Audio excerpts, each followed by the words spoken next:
First of all मैं आपको आज थोड़ा कॉन्ट्रैक्ट से छुटकारा देना चाहूँगा, क्योंकि काफ़ी कॉन्ट्रैक्ट में काफ़ी ज़ोर का डिस्कशंस ऑलरेडी हो चुका है। तो अभी थोड़ा कॉन्ट्रैक्ट छोड़ के उधर कंपनी तो एक तरफ हो चुका है, बेसिक्स तो कंप्लीट है, और इधर मैं आज आपको स्टार्ट करूँगा सेल ऑफ गुड एक्ट्स। ठीक है, sale of goods. Good evening Vishal and Snehashish. Good evening sir. तो आज बेसिकली स्टार्ट करना है sale of goods act 1930। It's a very useful act for our day to day life, because daily कुछ ना कुछ product हम लोग परचेस करते हैं, मतलब product in the sense commodity, in the sense goods, है ना। Product in the sense commodity, in the sense goods. तो ये गुड्स को लेके जो रेगुलर, जो एक फ्रीक्वेंट हम लोग रेगुलर मतलब ईच एंड एवरी मोमेंट कुछ ना कुछ गुड्स हम लोग या तो कंज्यूम कर रहे हैं या तो उसको खरीद के ला रहे हैं। तो बिना बाई करके या परचेस करके हम उसको यूज नहीं कर सकते या कंज्यूम नहीं कर सकते। तो अल्टीमेटली आप बिजनेसमैन हो या फिर आप एक नॉर्मल इंडिविजुअल हो, मे बी आप बिजनेस नहीं करते लेकिन फिर भी गुड्स आप परचेस करते हो। मे बी आप बिजनेस करते हो तो मे बी बिजनेस करोगे तो B2B केस है ना, मतलब बिजनेस टू बिजनेस का केस में भी goods, business to customer case में भी गुड्स, मतलब B2C।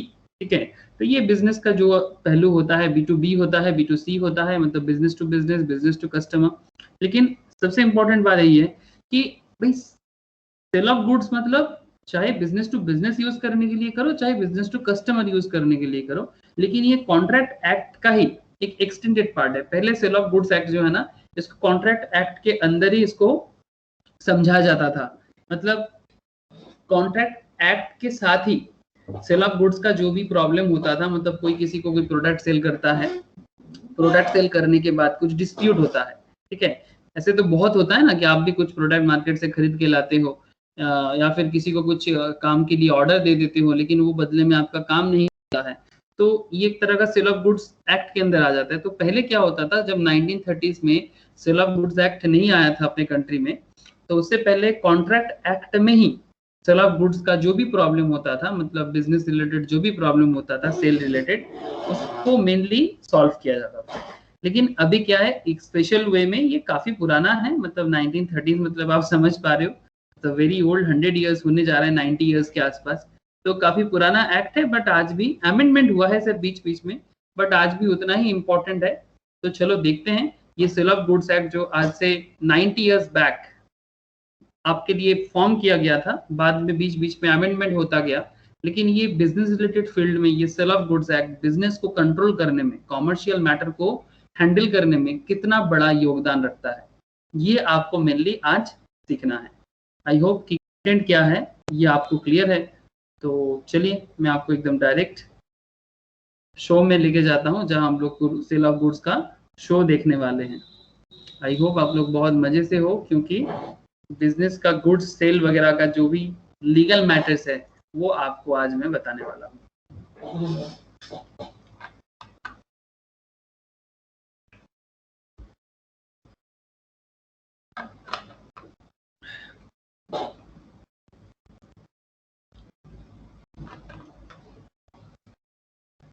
Cell of goods act 1930 का शो चालू हो रहा है।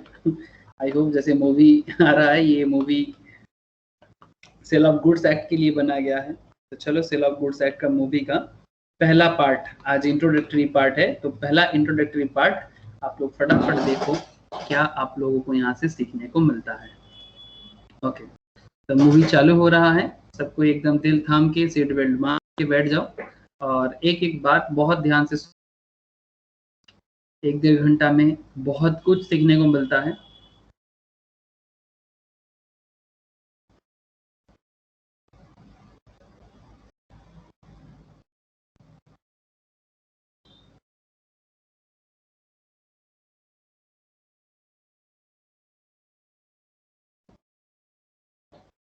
अच्छा, सबसे पहले एक चीज देखो, सेल ऑफ गुड्स एक्ट में मेनली आज इंट्रोडक्टरी है, तो आज इंट्रोडक्शंस में मेनली क्या क्या डिस्कस करना है, इंट्रो है आज। ठीक है, सेल ऑफ गुड्स का इंट्रो है, और भी डेप्थ में जाना है, लेकिन आज इंट्रोडक्टरी में भी काफी सारा, मतलब सेल ऑफ गुड्स का पूरा ओवरव्यू आज छान मार लेंगे।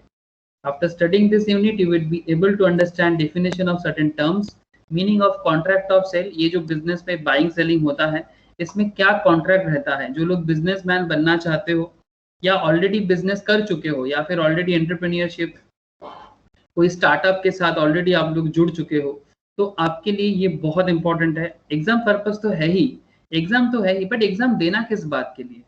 अल्टीमेटली कहीं ना कहीं आपको फ्यूचर में आज नहीं तो कल प्रैक्टिकल वर्ल्ड के साथ जो जुड़ना ही पड़ेगा। किताबी बात और एग्जाम सेंटर का कॉन्सेप्ट के साथ कितना दिन अपना जिंदगी बिताओगे सर? कहीं ना कहीं प्रैक्टिकल पर्पस के लिए ही तो इतना सारा मेहनत। तो अल्टीमेटली अब करो या बाद में करो, जरूरी आपको तब भी जितना है आज भी उतना ही आपको समझना चाहिए। तो अगर आप ऑलरेडी कोई बिजनेस या स्टार्टअप के साथ हो या ऑलरेडी कोई स्टार्टअप आप खुद से शुरू कर रहे हो या फिर किसी कंपनी के लिए शुरू कर रहे हो, तो कहीं ना कहीं वो कंपनी या तो गुड्स या तो सर्विस जरूर सेल करता होगा, है ना? या तो गुड्स सेल करता है जिसके लिए हम लोग ज्यादा यूज करते हैं गुड्स का बात, एज वेल एज सर्विस। चाहे आप गुड्स सेल करो या सर्विस सेल करो, ये एक्ट आपको उस कॉन्ट्रैक्ट सेल का जो कॉन्ट्रैक्ट है उसको समझने में आपको बहुत हेल्प करने वाला है। Distinction of sale from other similar contract, मतलब कुछ कॉन्ट्रैक्ट देखने में सेल जैसा होता है, ऐसा लगेगा कि आपको कि वो सेल है, बट रियल में वो सेल नहीं है। गजब का पॉइंट है, देख के लगेगा कि भाई हाँ ये तो बिक रहा है, बट एक्चुअल में बेचा नहीं है, एक्चुअल में बेचा नहीं है। आपको गजब लगेगा, ये रियली मतलब एक डिलेमा होता है माइंड में, बट ये डिलेमा आपका क्लियर हो जाएगा। जो आप सबके मन में मैक्सिमम 99% लोगों के मन में लगता है कि भाई हाँ ये तो सेल है, मतलब बिजनेस का सेल माना जाएगा, हाँ उसका तो बिक गया, उसका तो मतलब उसने तो बेच दिया, बट रियल में वो बेचा नहीं है। तो क्या खेल है आपको बताऊंगा, लेकिन उसके लिए आपको वेट करना पड़ेगा। Formalities of contract of sale, contract of sale के अंदर क्या क्या फॉर्मेलिटीज करना पड़ता है, क्या क्या लीगल मैटर को हैंडल करते वक्त कॉन्ट्रैक्ट को फॉर्म किया जाता है। Subject matter of contract of sale and ascertainment of price for the contract of sale, मतलब प्राइस को किस तरह से डिटरमाइन किया जाता है, बिकॉज अल्टीमेटली सेल का बात हो रहा है तो प्राइस तो जरूर होगा ना। बिना भाव का कोई चीज बिकता है क्या दुनिया में? हेलो, बिना भाव का, भाव मतलब आप समझते हो ना, भाव का मतलब क्या होता है? दाम, है ना? हम लोग बंगाली में भी बोलते हैं, हिंदी में भी दाम वर्ड यूज होता है। हाँ, हम लोग बंगाली में ऐसे लिखते हैं दाम, हिंदी में आई थिंक ऐसा लिखते होगा दाम। मैं सही लिखा ना हिंदी? हाँ हाँ ओके। तो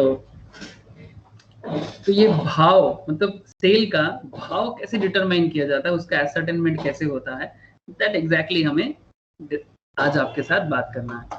तो चलो एक एक करके बात करते हैं, आगे आगे निकलते हैं।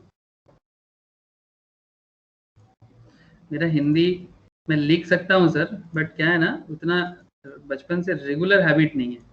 नहीं तो मैं हिंदी में बहुत अच्छा था, मतलब बंगाली स्कूल में हिंदी में मैं बहुत अच्छा था बचपन से ही, आजकल उतना आदत नहीं है, कोई बात नहीं। Contract of sale, contract of sale में मेनली क्या है, सबसे पहले तो देखो कोई भी कॉन्ट्रैक्ट बनाओ, जैसे कि हम लोग कॉन्ट्रैक्ट एक्ट में ऑलरेडी मतलब एक तरह के बोले तो पीएचडी कर चुके हैं, काइंड ऑफ दैट, बहुत ज्यादा कॉन्ट्रैक्ट एक्ट पढ़ चुके हैं। कॉन्ट्रैक्ट ऑफ सेल में एग्रीमेंट तो होता ही है ना, मतलब अगर आप कॉन्ट्रैक्ट करोगे तो उससे पहले एग्रीमेंट का बात तो आ ही जाता है, आप सबको पता है ना? ये फेमस एक लाइन जो मैं आपको रोज चरणामृत की तरह आपके सामने बताता हूँ। चरणामृत समझते हो ना, भगवान जी की पूजा होता है तो चरणामृत दिया जाता है। तो इन आवर कल्चर, तो हिंदू कल्चर में ऐसा होता है। तो बेसिकली मेरा कहने का मतलब यही है कि चरणामृत जैसे ही कॉन्ट्रैक्ट का चरणामृत ले लो, offer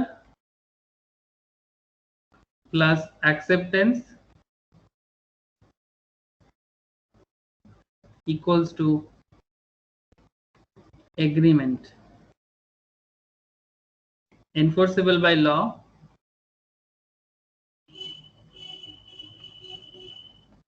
equals to contract।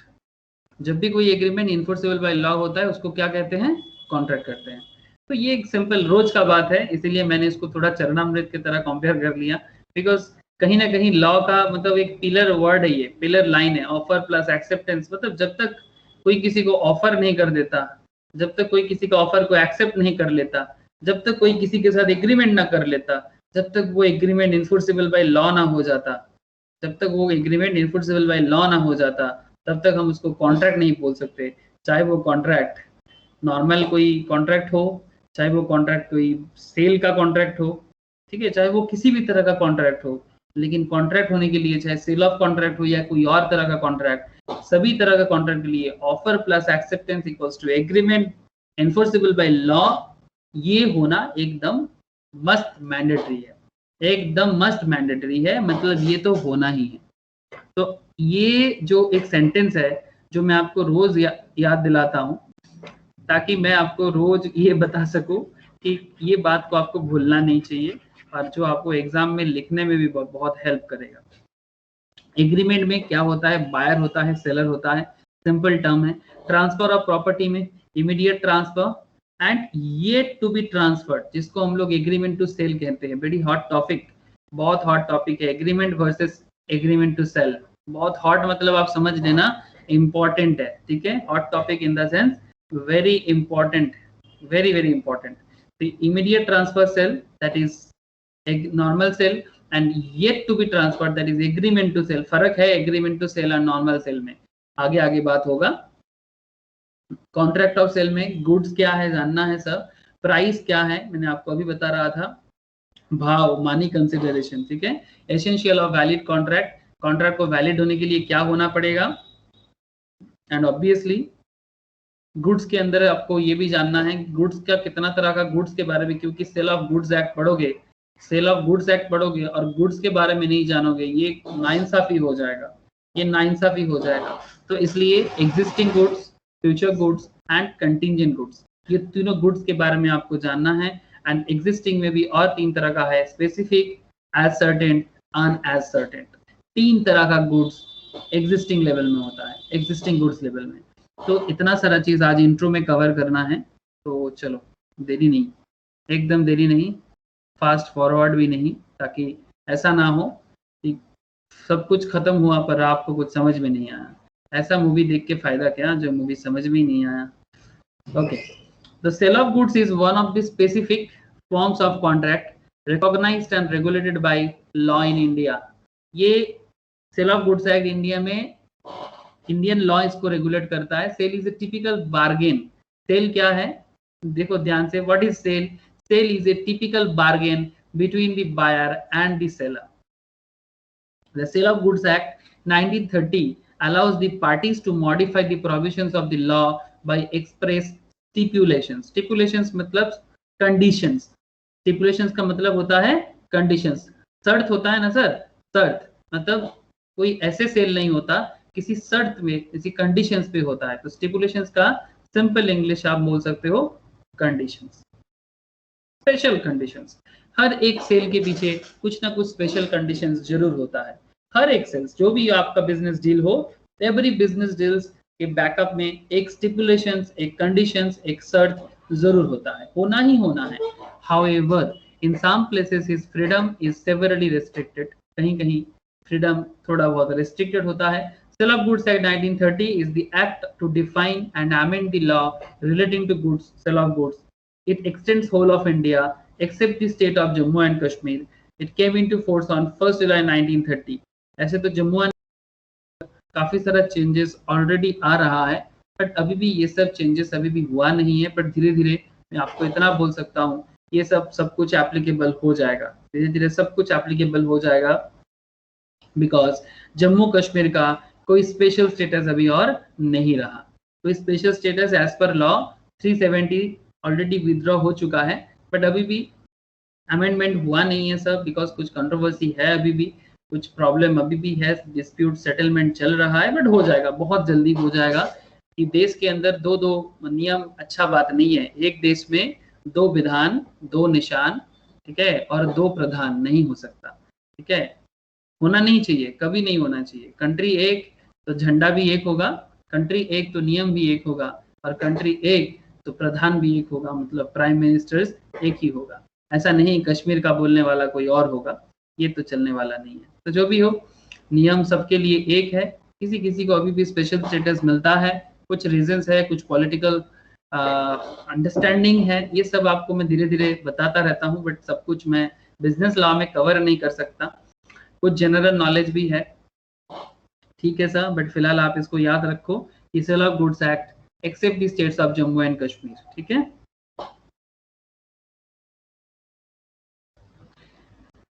definition. The Sale of Goods Act 1930 defines the terms which have been frequently used in the fact, which are as follows. First of all, buyer and seller. Simple है ना, buyer and seller. Buyer means a person who buys or agrees to buy goods. Section 2 subsection 1 में ये चीज बताता है. Seller का मतलब a person who sells or agrees to sell goods. A person who sells or agrees to sells, मतलब या तो अभी सेल करेगा या तो फ्यूचर में सेल करेगा, मतलब अभी एग्री कर रहा है कि हाँ हाँ मैं आपको जरूर बेचूंगा, या तो अभी सेल कर दो, या तो अभी सेल कर दो, या तो फ्यूचर में सेल करने का एग्रीमेंट तो बना लो. सेक्शन 2 सबसेक्शन 13 ये चीज बताता है. The two terms buyer and seller are complementary, है ना. ये बात तो आप भी समझते हो कि ये कॉम्प्लीमेंट्री क्यों है. It's like a husband and wife. झगड़ा इनका बनता है मार्केट में, आप जाना बायर एंड सेलर के बीच में एक नॉर्मल झगड़ा तू मैं लगा रहता है. ठीक है, तू मैं इन द सेंस दोनों always opposite point of view में बात करता है, कभी एक पॉइंट ऑफ व्यू में बात नहीं करता. क्या मैं बात सही कर रहा हूं?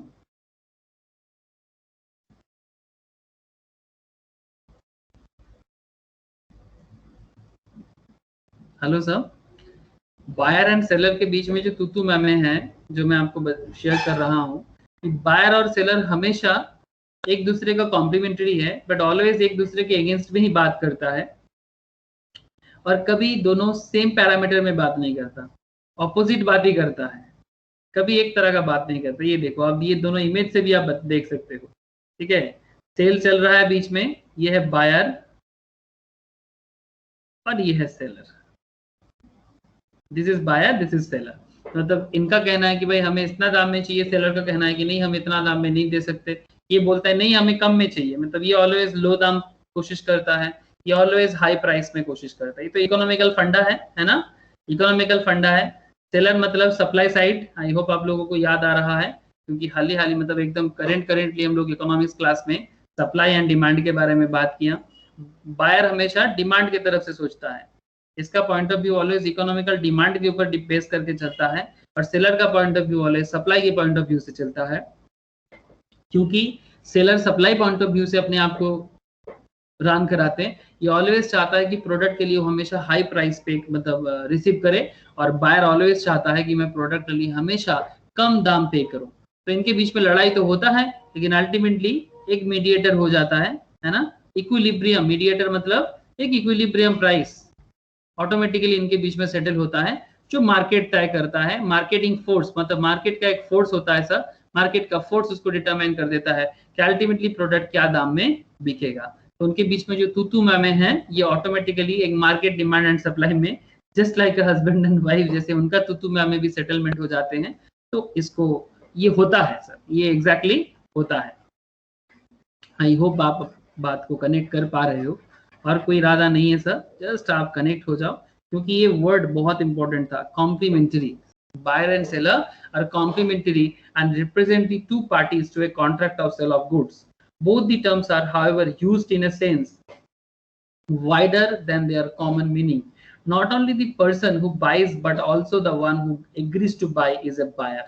Similarly, a seller means not only a person who sells, but also a person who agrees to sell. मतलब आप समझ रहे हो, जो खरीदा नहीं है खरीदेगा बोल रहा है, जो खरीदा नहीं है खरीदेगा बोल रहा है, मतलब अभी नहीं भाई बाद में खरीदना है, लेकिन वो भी बायर. मतलब प्रोस्पेक्टिव बायर को भी एज पर लॉ बायर माना जाता है, एंड प्रोस्पेक्टिव सेलर मतलब अभी भी सेल किया नहीं है, अभी भी who sells but also a person who agrees to sells, मतलब वो एग्री कर रहा है कि हाँ हम बेचेंगे बट अभी नहीं बाद में बेचेंगे, बट बेचेंगे तो जरूर. मतलब जो खरीदना चाहते हैं और जो बेचना चाहते हैं, तो दोनों को as per law buyer and seller कहा जाता है. ये एक बहुत ही इंटरेस्टिंग एरिया था. नॉर्मली हम लोग सेलर मतलब उसको समझते हैं जो सेल ऑलरेडी कर चुके हैं, बायर मतलब उसको समझते हैं जो ऑलरेडी बाय कर चुके हैं. नहीं, लॉ इस मैटर को एग्जैक्टली ऐसा नजर से नहीं देखता. लॉ इस मैटर को और एक नजर से भी देखता है. लॉ ये बताता है who sells but मतलब not only a person who sells but also a person who agrees to sell, जो सेल करना चाहता है उसको भी लॉ सेलर मानता है. एंड सिमिलरली बायर के केस में goods and other related terms. I hope buyer and seller के बीच में जो भी तू में है you all understand it. Buyer seller एकदम क्लियर हो रहा है ना sir? Hello, buyer and seller clear, thank you. Goods बड़ा इंटरेस्टिंग है. आपके मन में गुड्स के रिगार्डिंग क्या चिंता है मुझे एग्जैक्टली अभी तो नहीं पता, क्योंकि आपके मन में गुड्स के रिगार्डिंग आप क्या सोचते हो? क्या आपको लगता है गुड्स मतलब कोई प्रोडक्ट होगा, गुड्स मतलब कोई कमोडिटी होगा? But in the commercial law goods का मतलब सिर्फ प्रोडक्ट या कमोडिटी नहीं, गुड्स का एक बहुत ही ब्रॉड लेवल ऑफ मतलब होता है. ध्यान से देखो गुड्स का क्या मतलब है. Goods means every kind of movable property other than actionable claim and money. Other than actionable claim and money, that means जो money मतलब जो करेंसी, मनी का मतलब होता है जो करेंसी आपके पॉकेट में हमारे पॉकेट में घूमता है उसको बोला जा रहा है. And actionable claim like insurance का बात किया जा रहा है. आप अगर कोई insurance like life insurance, general insurance करके रखते हो, तो अगर इसमें आपका एक्शनेबल क्लेम है कि सपोज मानो कि आपका लाइफ का कुछ प्रॉब्लम है, हेल्थ का कुछ प्रॉब्लम है और आप इंश्योरेंस करके रखते हो, तो आपका जब भी आपको जरूरत पड़ेगा तो आपको लाइफ इंश्योरेंस अगर आपका है, हेल्थ इंश्योरेंस है, हेल्थ का कुछ प्रॉब्लम हो गया तो आपको ऑब्वियसली पेमेंट मिलता है. तो इसको एक्शनेबल क्लेम बोलते हैं. तो एक्शनेबल क्लेम को गुड्स में जगह नहीं मिलेगा. Goods means every kind of movable property other than actionable claim and money and include stocks and shares. Stock मतलब गुड्स का स्टॉक, स्टॉक मार्केट का स्टॉक जो समझ लो आप. शेयर्स का मतलब कंपनी का शेयर जो stock market and share market के बारे में आप समझते हो वो भी, उसको भी गुड्स माना जाता है. ग्रोइंग क्रॉप्स मतलब जो क्रॉप हुआ है सर, जमीन में बन रहा है, ग्रोइंग क्रॉप्स. अभी भी वहां से जमीन से क्रॉप को लाया नहीं गया सर, क्रॉप कंप्लीट नहीं हुआ, growing. It's currently it's a growing. grass, growing crops, grass and things attached to or forming part of the land. जो भी चीज लैंड का पार्ट होता है या फिर अटैच्ड और फार्मिंग पार्ट ऑफ लैंड है वो सारा का सारा गुड्स होता है. which are agreed to be severed before sale and under the contract of sale. section 2 subsection 7 के तहत ये चीज बताया गया है goods. This is a wider definition than contained in English law. आप बात को समझना कि ये सेक्शन 2 सबसेक्शन 7 जो है ये इंग्लिश लॉ में इस इतना डिटेल्स में नहीं बोला गया था, जो बाद में Indian sale of goods act में चेंजेस किया गया. दैट्स व्हाई बार बार आप देख पा रहे हो ना कि कितना रेगुलर बेसिस में इंग्लिश लॉ के साथ हम लोग कंपैरिजन पढ़ते हैं, बिकॉज ये इंग्लिश लॉ से ही तो लिया गया, लेकिन जरूरत के हिसाब से as per Indian business need के हिसाब से, because India is a very big country. तो इनका बिजनेस नीड, इसका इंडिया का बिजनेस का फॉर्मेशन, इंडिया का लोगों का सोच और इंग्लैंड का बिजनेस का नीड, उसका बिजनेस का सोच में फर्क जरूर होगा, बिकॉज दोनों कंट्री में काफी फर्क है, दोनों कंट्रीज में काफी डिफरेंस है. सबसे बड़ा चीज इंडिया जैसा कंट्री को रन कराना, इसका एक्ट को मेंटेन करना और इसका जरूरत को समझना, और इंग्लैंड जैसा कंट्री को मेंटेन करना, उसका नीड को समझना, दोनों में काफी फर्क है. अगर आप दोनों कंट्री को देखते हो तो आपको अभी समझ में थोड़ा तो जरूर आ जाएगा. बिकॉज आपको इसीलिए मैं बार बार ये चीज दिखा रहा हूँ, बिकॉज आपको भी इंस्टीट्यूट भी वही कह रहा है कि आप देखो कि इंग्लिश लॉ जिसको देख के हम लोग मेनली बड़े होते हैं, तो हम लोग सोचते हैं कि ये तो सब इंग्लिश से लिया गया, बट आप जस्ट एक बार दोनों कंट्री का साइज देखो. ये अपना इंडिया है, आप देख पा रहे हो, this is the size of India. मैं आपको रोज दिखाता हूँ, आई होप देख देख के आपका सर पक चुका होगा, लेकिन क्या करें सर, फिर भी हम लोग ना भूल जाते हैं. ये अभी इंडिया को लेके हम इंग्लैंड में घुसाया, देखो ये है इंग्लैंड,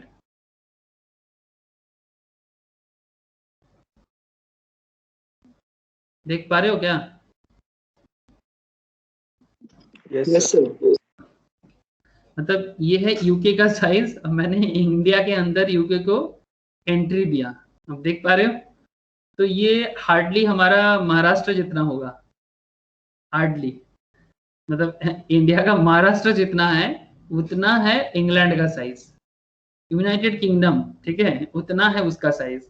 तो ये कंट्री का बिजनेस का पैटर्न और हमारा इतना बड़ा कंट्री का बिजनेस का पैटर्न, ठीक है, दोनों में जरूर डिफरेंस तो जरूर होगा। तो इसलिए समय के साथ साथ अमेंडमेंट भी किया गया है। तो आई होप आप समझ पा रहे हो, और कहीं ना कहीं रोज मैप आ ही जाता है हमारे डिस्कशंस में। मुझे तो बड़ा मजा आता है मैप देख के, आप लोगों को कैसा लगता है मुझे नहीं पता, बट जब जब मैं आपको मैप दिखाता हूँ ना, मुझे मैप देख के बड़ा मजा आता है। I enjoy the world map बहुत ज्यादा।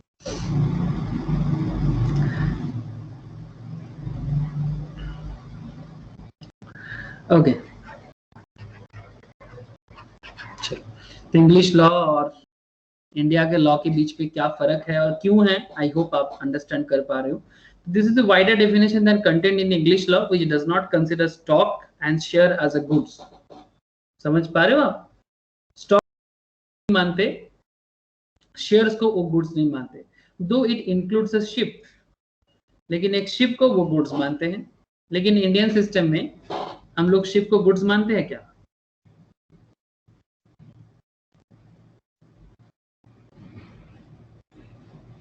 हेलो,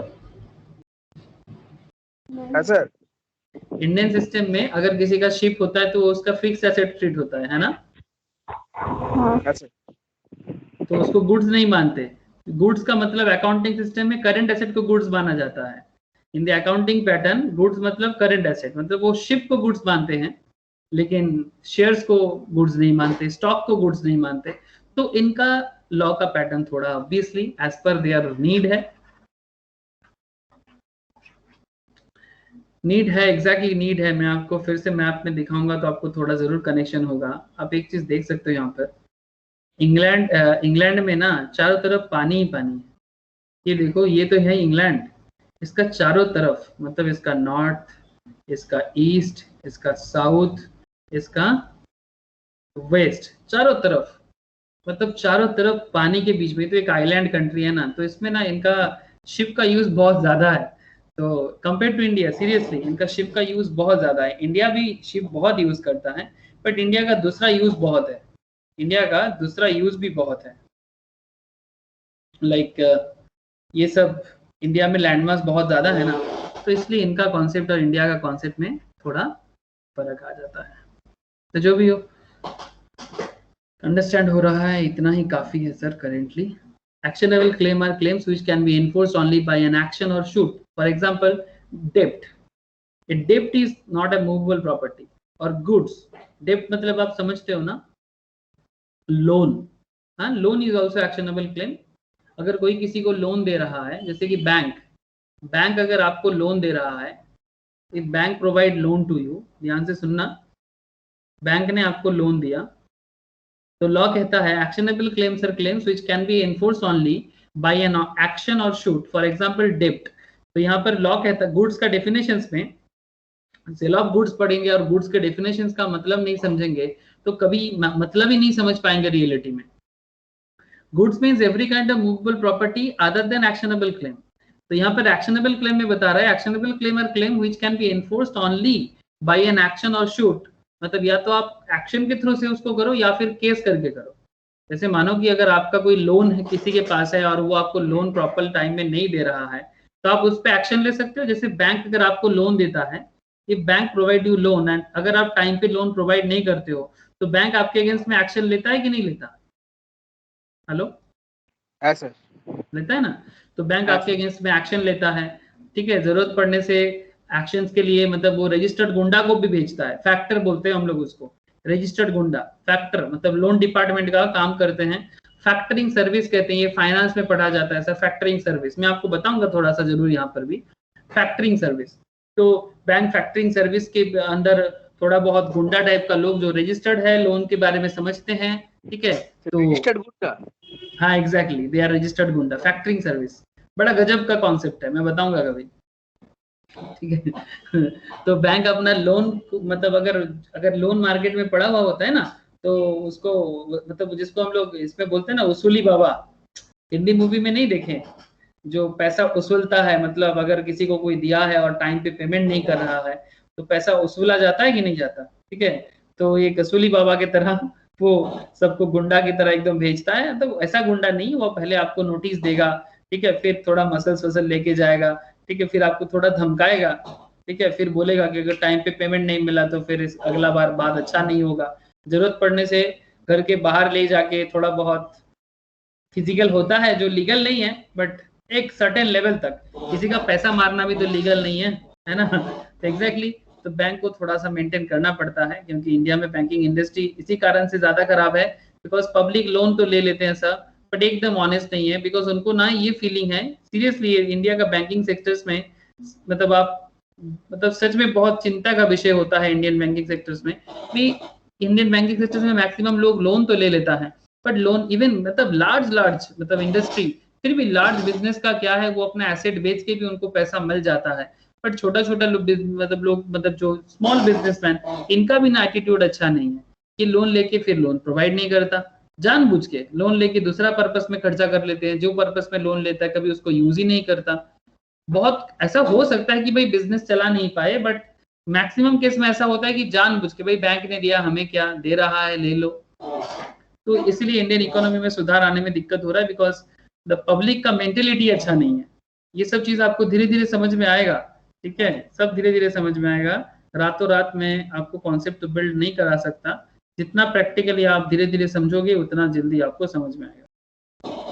तो बेसिकली यहाँ पर पॉइंट यही था कि actionable claims are claims which can be enforced only by an actions or should, for example debt. Debt is not a movable property or goods. Even the fixed deposits are considered as goods. Fix deposit को consider किया जाता है, मतलब अगर आपके bank में fix deposit है, ठीक है, फिक्स डिपॉजिट रिसीव्स, तो उसको गुड्स का मतलब माना जाता है under section 176 of the Indian contract act, read with section 2 subsection 7 of the sale of goods act. But actionable claim मतलब डेब्ट या लोन को गुड्स नहीं माना जाता, ठीक है। तो प्लीज इसको थोड़ा ध्यान रखिएगा, तो बड़ा इंटरेस्टिंग पॉइंट था। Actionable claim like loan is not a goods but fixed deposits in a bank, ये आपका गुड्स है, ठीक है।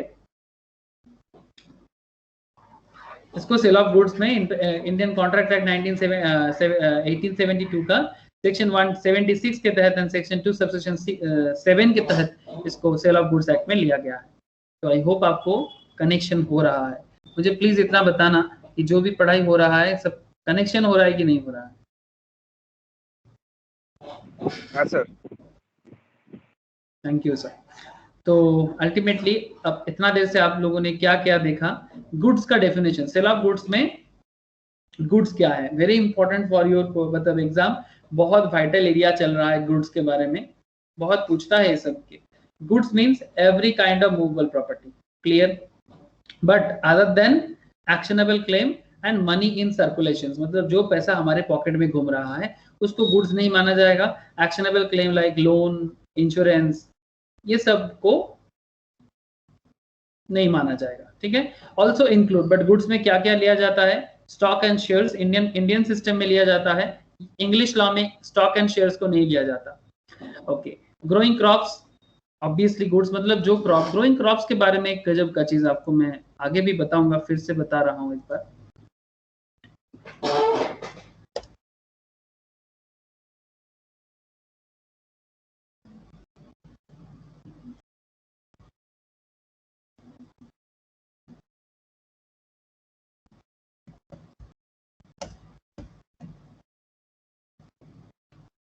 जस्ट इमेजिन ये ग्रोइंग क्रॉप्स है ना, exactly this is growing crops. अब मजा क्या है इसमें, ये जो ग्रोइंग क्रॉप्स है, ये इस पे जो भी होगा, ठीक है, आई थिंक ये मुझे भुट्टा का पेड़ लग रहा है सर, ठीक है, ये भुट्टा या जोनार जिसको कहते हैं उसका पेड़ के जैसा लग रहा है, आई डोंट नो। तो ये जो भी भुट्टा बनेगा शायद, ठीक है, शायद इसमें भुट्टा बनेगा। तो जब भुट्टा या कॉर्न जो भी आप बोलो इसको, जब भुट्टा इसमें बनेगा तब ये मार्केट में सेलेबल होगा, बट करेंटली ये बनने में थोड़ा 2 महीना 3 महीने का टाइम लगेगा, लेकिन इसको भी गुड्स माना जाता है, ग्रोइंग क्रॉप्स, ठीक है। इसको भी सेल ऑफ गुड्स एक्ट में जो क्रॉप बन रहा है, बढ़ रहा है, उसको भी सेल ऑफ गुड्स एक्ट में गुड्स के डेफिनेशंस में लिया जाता है, आई होप आपको ग्रोइंग क्रॉप का समझ में आ रहा है, ठीक है। तो अल्टीमेटली आपने देखा ग्रोइंग क्रॉप्स। सिमिलर वे में ग्रास का बहुत वैल्यूएशन है। आपको बता दूं मैं कि ग्रास का मतलब से शायद बहुत लोगों को ऐसा लग रहा है ग्रास का क्या कीमत है। कोलकाता में ऐसे तो जो लोग सिटी में रहते हो उनको पता है कि ग्रास का क्या कीमत है। ग्रास के बारे में मैं आपको बता दूं, ये जो बड़े बड़े स्टेडियम में जो ग्रास लगाया जाता है ना, जैसे कोलकाता में ईडन गार्डन में, ठीक है, ये जो ग्रास लगाया जाता है ना, ये ग्रास को बाहर से लाया जाता है। मैं यहाँ पर आपको नहीं दिखा पा रहा हूँ। ये सीरियसली ये जो ईडन गार्डन में जो ग्रास वगैरह लगाया जाता है ना, वो काफी बाहर से लाया जाता है और बहुत महंगा है ग्रास, ठीक है। तो ग्रास का भी बहुत वैल्यूएशन है और फॉरेन से भी लाया जाता है।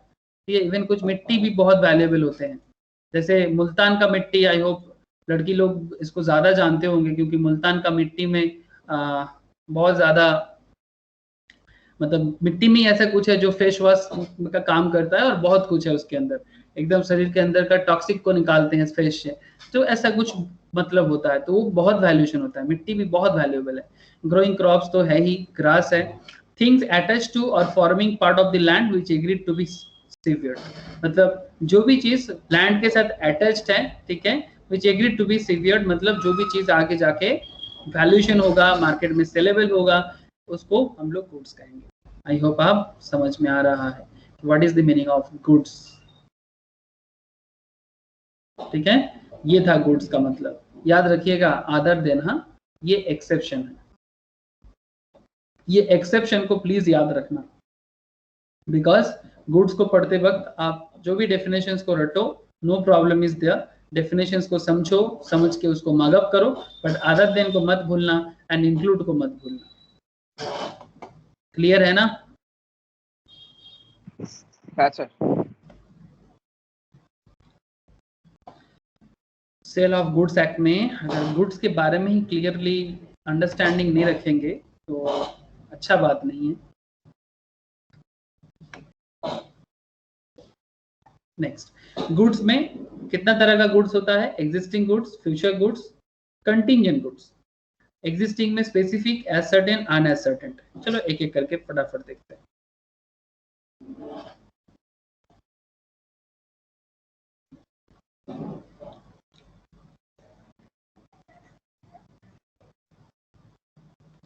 एग्जिस्टिंग गुड्स का मतलब, existing goods are such goods as are in existence at the time of the contract of sale, that is those owned or possessed by the seller at the time of contract of sale.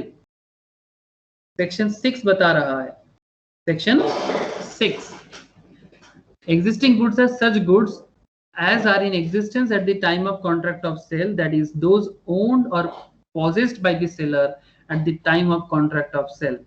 The existing goods may be of following kinds. First, specific goods means goods identified and agreed upon at the time a contract of sale is made. Section 2 subsection 14 ये बताता है. Example 1, any specified and finally decided goods like Samsung Galaxy S7 Edge. I hope phone के बारे में आप लोग ज्यादा जानते हो, बेहतर जानते हो. Any specified and finally decided goods like a Samsung Galaxy S7 Edge, Whirlpool washing machine of 7 kg etc. मतलब ये सब क्या बात चल रहा है? स्पेसिफिक है। जैसे ही हम लोग ये नहीं बोल रहे कि सैमसंग का कोई फोन के बारे में नहीं बोल रहा है, we are not talk about Samsung only, we are talking about Galaxy S7 edge. ये एकदम स्पेसिफिक हो गया ना? हेलो, आप स्पेसिफिक गुड्स का मतलब समझ पा रहे हो क्या?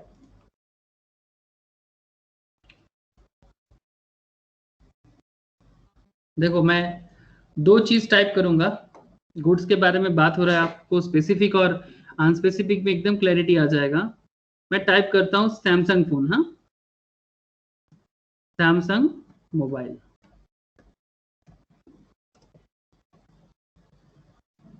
देखो यहां पर क्या क्या है, Galaxy M31, Galaxy M51, Galaxy note 20 ultra, Galaxy 31 6GB, Galaxy M2, sorry M21, another कुछ भी है इधर, लेकिन अभी मैं टाइप करूंगा। ये क्या हो गया, ये स्पेसिफिक नहीं हुआ, मैं सिर्फ सैमसंग मोबाइल लिखा था। अगर मुझे सैमसंग का कोई फोन खरीदना है तो मैं इस तरह से देख सकता हूँ, जो अनएसर्टेंट है। लेकिन अगर मुझे पता है कि स्पेसिफिक है या एसर्टेंट है, तो मैं एकदम डायरेक्टली लिखूंगा, जो भी इंस्टीट्यूट अपने किताब में रखा है, Samsung Galaxy S7 as.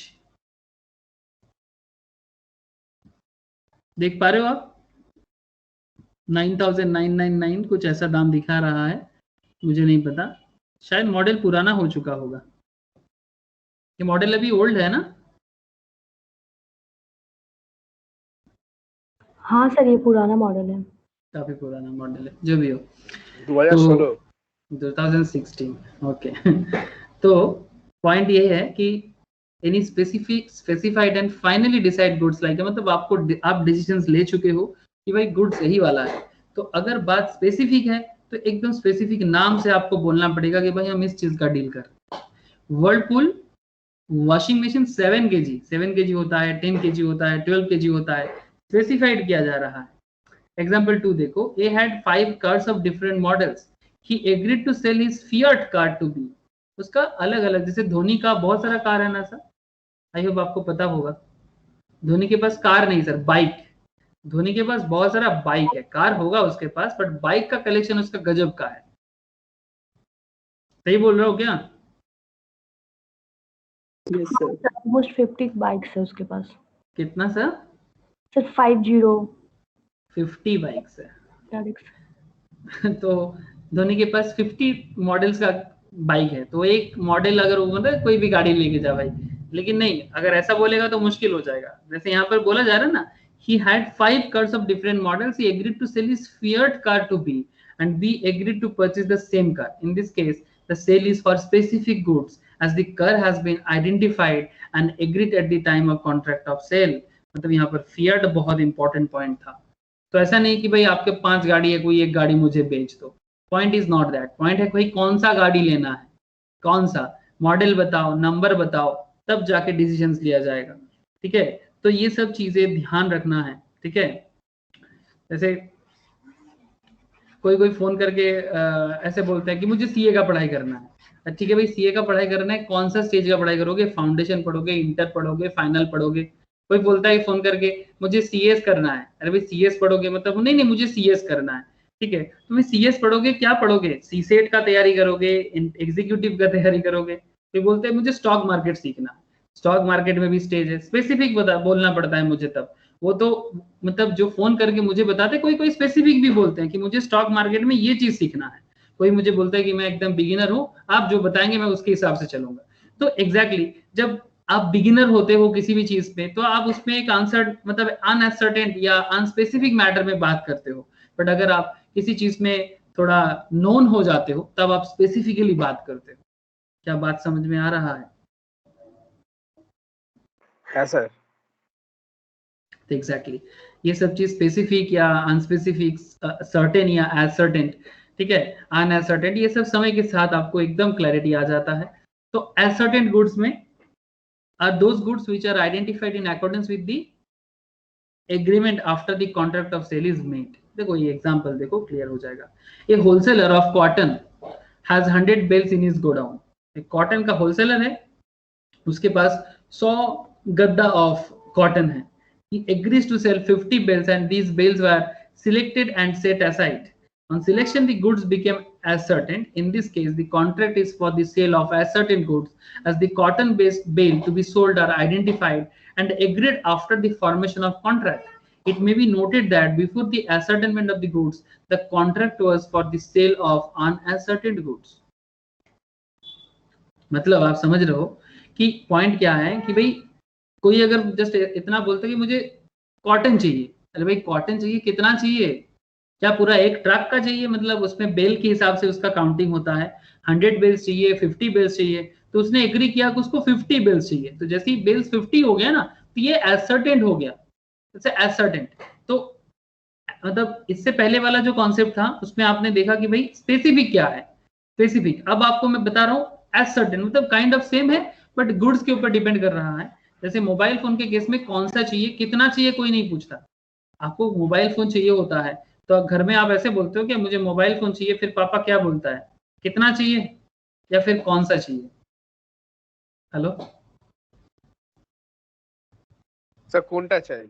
Exactly जब बात मोबाइल फोन का होता है तब उसमें बात ऑब्वियसली मोबाइल फोन का हो, वॉशिंग मशीन का हो, तो उसमें ऑब्वियसली बात होगा भाई भाई कौन सा चाहिए, क्या चाहिए, ठीक है। लेकिन जब बात कॉटन का हो तब ये नहीं पूछा जाएगा भाई कौन सा दूल्हा चाहिए, ठीक है। हाँ उसमें भी हो सकता है बट उसमें एक इंपॉर्टेंट होता है एसर्टेन करने के टाइम पे कि भाई हमें तुला चाहिए बट हमें 100 बिल्स चाहिए या 50 बिल्स चाहिए, ये बहुत इंपॉर्टेंट होता है। दुकान में जाके आप तेल मांगते हो, तेल चाहे सरसों का तेल हो, जो भी ऑयल आप कंज्यूम करते हो अपने घर में खाना खाने के लिए, कोई मतलब कोई रिफाइंड तेल यूज करता है, कोई सरसों का तेल यूज करता है, कोई कोकोनट का तेल यूज करता है।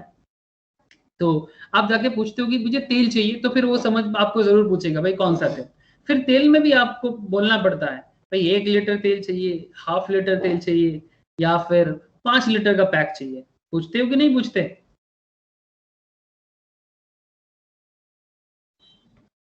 हाँ सर। एग्जैक्टली तो ये जो एज पर आवर प्रैक्टिस है, मतलब आप लॉ को लॉ ना समझो प्लीज। मेरा कहने का मतलब यही है कि लॉ कोई ना आसमान से टपका और खजूर पे लटका वाला बात नहीं है। लॉ तो हमसे ही बनाया गया है। Basically the law is made for us with our regular practice, regular customs, regular system of living, उसी से लॉ को बिल्ड किया जाता है। आप लॉ को अगर बाहरी दुनिया का चीज समझोगे कि भाई लॉ ये तो मुझे एकदम बेकार लगता है, कोई कोई ऐसा मुझे बोलता है, कोई कोई बोलता है नहीं मुझे बहुत अच्छा लगता है, तो ये जिसको बहुत अच्छा लगता है मतलब वो लॉ को अपने लाइफ का पार्ट मानते हैं और वही है, एग्जैक्टली वही है। और जो लॉ को पसंद नहीं करता है इसका मतलब वो लॉ को अपने लाइफ का पार्ट तो छोड़ो वो कनेक्ट नहीं करना चाहता। लेकिन मैं आपको बस इतना कहना चाहूंगा, these are the basically the part of us. ये ऐसा नहीं अचानक से मतलब कॉन्स्टिट्यूशंस बनाने वाले या लॉ मेकर्स अचानक से स्पेसिफिक गुड्स, एसेडेंट गुड्स, अनएसेडेंट गुड्स बोल के नाम नहीं लिख दिया। वो तो बस एक तो नाम तो देना चाहिए, नहीं तो आप पहचानोगे कैसे? एक पैटर्न के अनुसार उन्होंने आपको बताया कि भाई ये होता है स्पेसिफिक, ये होता है एसर्टेंट। अब तो चलो बात करते हैं अनएसर्टेंट पे। आई होप कि मैं आपको कनेक्ट करा सकता हूं कि आप क्यों पढ़ोगे, किस लिए पढ़ोगे, पढ़ के आगे क्या होगा। If A agrees to sell to B 1 packet of salt out of the lot of 100 packets lying in his shop, it is a sale of unascertain goods because it is not known which packet is to be delivered. As soon as a particular packet is separated from the lot, it becomes an ascertained or specific goods. मतलब आप समझ रहे हो ना, unascertained are the goods which are not specifically identified or ascertained at the time of making of the contract. जैसे मैं आपको बता दूं कि अगर मानो कि आपको नमक चाहिए तो आप दुकान में जाके पूछते हो कि भाई मुझे नमक देना, ठीक है, salt, I want a salt. मैं आपको एक रियल एग्जांपल बताता हूं। जो ग्रोसरी शॉप होता है ना, ग्रोसरी शॉप में 3-4 तरह का मतलब नमक मिलता है, 3-4 तरह का। मतलब सबसे एक चीज होता है, अगर आपको कोई मतलब थोड़ा नेटिव एरिया में अगर मैं बात करूं, शहर में भी मिलता है। मैं नेटिव का बात इसलिए कर रहा हूँ क्योंकि मैंने नेटिव में ये सब चीज ज्यादा ऑब्जर्व किया, ठीक है, रूरल एरिया में ज्यादा ऑब्जर्व किया, शहर में भी ऑब्जर्व किया मैंने, बट शहर में इतना वैरायटी थोड़ा कम है, ठीक है। मतलब पैकेटिंग में कंपनी वाइज वैरायटी है बट बहुत तरह का चीज होता है थोड़ा रूरल एरिया में। मैं आपको बताता हूँ, एक होता है नून का बस्ता होता है, आप लोगों ने कभी देखा?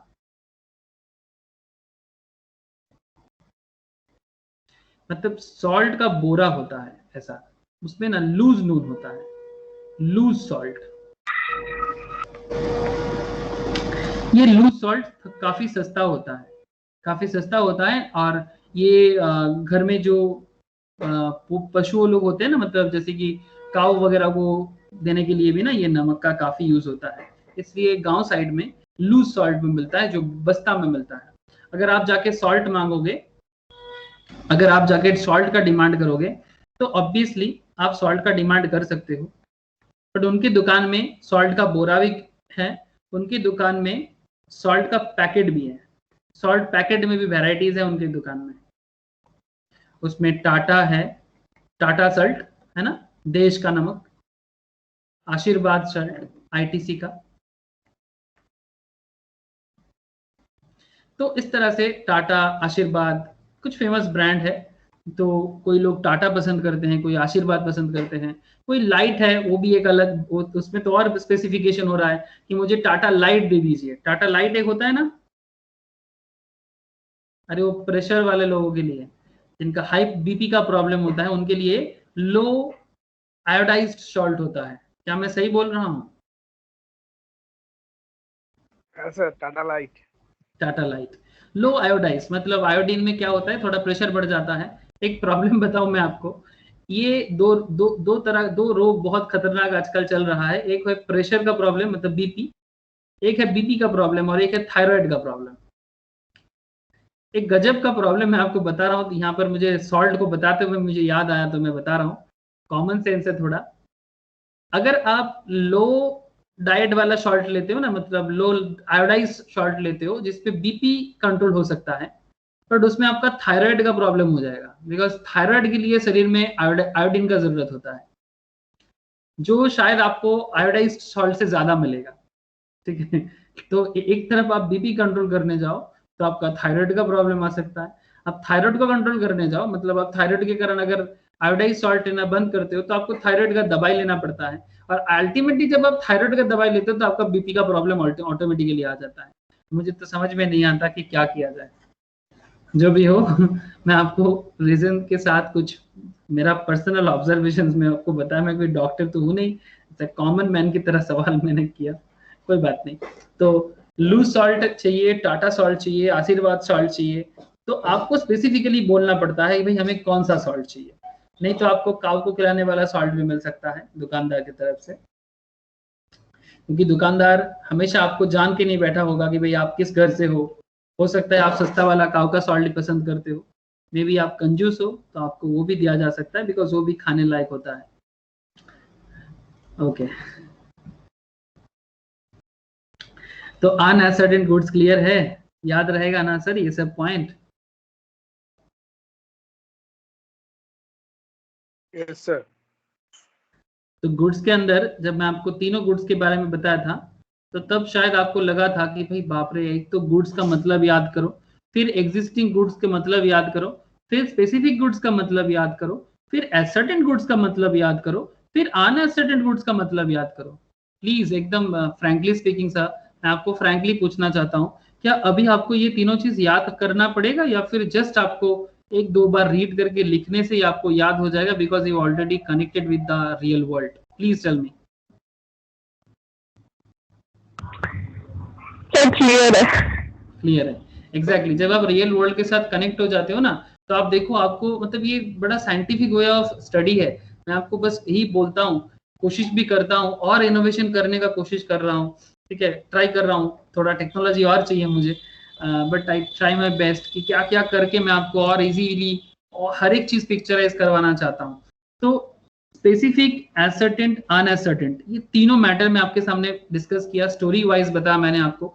और इसको मैं जैसे आपको बताया, अब आपको मगअप करने का जरूरत नहीं है, आपको जस्ट रीड करना है और इसको थोड़ा सेक्शन को याद रखना है, बिकॉज लॉ में नीड है सर। आप लोग कंपनी लॉयर बनोगे, बिजनेस लॉयर बनोगे, तो दैट्स वाई ओनली, बस बाकी चीज और कुछ नहीं है। मेहनत कम कर दिया, मैं कोशिश किया आप लोगों के लिए। ओके चलो, और भी बहुत सारा बात करना है, एक बात में पटका रहेंगे तो पटका जाएंगे sir. Okay, future goods, another interesting area and important also. Future goods means goods to be manufactured or produced or acquired by the seller after making the contract of sale. Section 2 subsection 6 बताता है sir. A contract for the sale of future good is always an agreement to sell. मैं आपको आगे बताने वाला हूँ cell और agreement to sell में क्या फर्क है, बट यहाँ पर फ्यूचर गुड्स पढ़ते वक्त ही आपको समझ में आ जाएगा। फ्यूचर गुड्स पढ़ते वक्त ही आपको समझ में आ जाएगा कि ultimately sale and agreement to sell में क्या फर्क होता है, sale versus agreement to sell. काफी इंपॉर्टेंट है, इसलिए लिखा मैंने। तो कॉन्ट्रैक्ट फॉर द सेल क्या है, एग्जांपल देखो, 1000 क्विंटल्स, मतलब एक्चुअली क्या है, it is never actual sale, because a man can not transfer what is not in existence. जो आपके पास करेंटली है नहीं, उसको मैं क्या बोलूंगा, future. 1000 quintals of potatoes to be grown on as field is not illegal, है ना भाई। पोटैटो इलीगल करना तो कोई पोटैटो डेवलप कर मतलब प्रोड्यूस करना तो कोई इलीगल काम नहीं है। Though the actual sale of future good is not possible, future good को एक्चुअली सेल करना पॉसिबल है क्या भाई? आलू बना नहीं है, उससे पहले आलू सेल कैसे हो जाएगा? Please tell me. आलू अभी तक है ही, मतलब ग्रो ही नहीं हुआ, तो आलू सेल कैसे कर दोगे? लेकिन होता है ना कि भाई हम फ्यूचर एग्रीमेंट करते हैं, इसको डेरिवेटिव कहता है। मैं आपको बता दूं कि करेंटली जो कृषि बिल आया है सर अपने कंट्री में, क्या आप लोगों ने कृषि बिल के बारे में देखा है? मैंने इसको इकोनॉमिक्स क्लास में बताया था। फिर से मैं ये सेल ऑफ गुड्स में पॉइंट आया क्योंकि फ्यूचर गुड्स के बारे में बात हो रहा है। आई वंस अगेन मैं ये सेम टू सेम पॉइंट को फिर से आपके सामने उठा रहा हूं, क्योंकि गवर्नमेंट का ये बिल का विरोधिता बहुत हो रहा है, बहुत लोग इसको विरोध कर रहा है। बट मेरा एक छोटा सा कहना है कि मैं इस बिल के फॉर्म में बात करना चाहता हूँ, क्योंकि सीरियसली मैं एक साइड लेना चाहिए, हमेशा न्यूट्रल नहीं होना चाहिए। तो आज मैं इस बिल के फॉर्म में आपको बता रहा हूँ कि मुझे नहीं पता कि अलग अलग पॉइंट ऑफ व्यू जरूर बनेगा, अलग अलग लेवल से बनेगा, बट मैं अभी किसी के साथ कोई झगड़ा भी नहीं करना चाहूंगा, क्योंकि सीरियसली झगड़ा करने लायक हो सकता है बहुत कुछ। क्योंकि मैंने भी देखा कि कुछ पॉइंट ऐसा भी है जिसमें मुझे भी डर है कि सच में किसान को अपना हक छीन सकता है, कुछ पॉइंट ऐसा भी है। बट क्या है ना, मतलब वो क्या होता है, कभी कभी ना थोड़ा रिस्क उठाना पड़ता है। रिस्क टेकिंग के बाद ही ना कभी कभी हम लोग कुछ अल्टीमेटली कुछ मतलब सोल्यूशंस पे पहुंच सकते हैं। हमेशा अगर हम लोग डिफेंसिव अप्रोच से चलेंगे ना, तो मुझे बहुत डर है कि अल्टीमेटली डिफेंसिव अप्रोच से हम लोग कुछ हासिल नहीं कर पाएंगे। मतलब या तो इस पार या तो उस पार, कुछ तो करो यार। किसान का हालत अच्छा नहीं है, और बिना किसान का हालत अच्छा करके इंडिया का डेवलपमेंट पॉसिबल नहीं है, बिकॉज इंडिया का मिट्टी जो है ना वो एग्रीकल्चर बेस्ड है। और इसमें फ्यूचर गुड्स के बारे में बोलते वक्त मैं क्यों इसको बोल रहा हूं, क्योंकि फ्यूचर गुड्स वही है जो किसानों को बचा सकता है। सर कहना क्या चाहते हो? मैंने आपको एक ग्रोइंग क्रॉप के बारे में बताया था। ये क्रॉप आप देख रहे हो सर? हेलो, क्या आप लोग ये क्रॉप देख रहे हो? हाँ सर। चलो और क्रॉप पे देखते हैं। चलो थोड़ा पैडी में पहुंच गए, ठीक है। ये धान है, पैडी बन रहा है। तो सपोज मानो कि ये पैडी जब बन रहा है खेती में, या फिर जो किसान इसको बनाया है, या फिर ये बनने से पहले, इवन सपोज मानो कि जब बना नहीं है, बनेगा, 3-4 महीना लगता है। किसान इसको खेती में जाएगा, फिर खेती करेगा, ठीक है। तो ये बनने से पहले किसान के साथ आप कॉन्ट्रैक्ट कर रहे हो। आप कोई बिजनेसमैन हो, शायद आपका कोई बिग बास्केट जैसा कंपनी है, शायद आपका कोई बिग बाजार फूड बाजार जैसा कंपनी है, रिलायंस जैसा, ग्रोफर जैसा कंपनी है, रिलायंस फ्रेश जैसा कंपनी है, क्योंकि आपका सेल बहुत है और आपको डेली बहुत वेजिटेबल्स का जरूरत होता है। तो आप अगर डायरेक्टली जाके फार्मर्स के साथ कॉन्ट्रैक्ट करते हो, सपोज ये है फार्मर्स, ये फार्मर है ना, ये फार्मर खेती कर रहा है, आप देख पा रहे हो। तो फार्मर्स के साथ आप बिग बास्केट हो, आप डायरेक्टली जाके कॉन्ट्रैक्ट कर रहे हो कि भाई मेरा हर महीना पर मंथ इतना केजी या इतना क्विंटल का सब्जी लगता है, ठीक है। आपका कितना हेक्टेयर ऑफ जमीन है, कितना बीघा ऑफ जमीन है, आप बताओ। और आपकी खेती में कौन सा चीज, सॉइल टेस्टिंग करो, सॉइल टेस्ट करके देखो कि आपके खेती में क्या क्या चीज अच्छा बनता है।